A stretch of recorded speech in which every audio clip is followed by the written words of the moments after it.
এ বাবা কি অবস্থা! ছি ছি! ইস, কেন কি হয়েছে? আর বলিস না, খবরটা দেখ, শোন। ইস, একটা নন বেঙ্গলি ছেলে ছিল, সে এমনি বসেছিল, ভাবছিল কি করবো কালকে। তো তারপরে দরজায় কেউ নক নক করলো।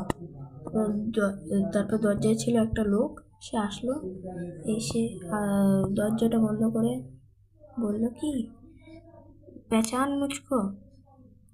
তারপরে ও বললো কি, তু কন তু হ্যায় বে, তু কন তু হ্যায় বে, দুবার বললো।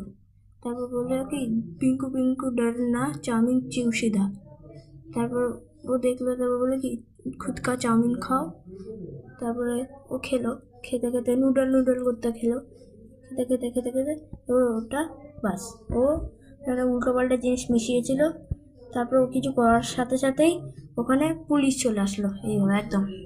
তারপরে ও বলবে যা, জেল হয়ে গেল, লালা লালা জেল হয়ে গেছে। এবার বললো চুপ তু হো যা, এরকম বললো, আর ও জেলে চলে গেল। ইস, আজকালকার জামানায় এরকম, কি বলবো। ইস বাবা, সত্যি না। আচ্ছা, তো এই গানটা ওই গানের সাথে ইন্সপায়ার কোন গান? আরে ওই গানটা।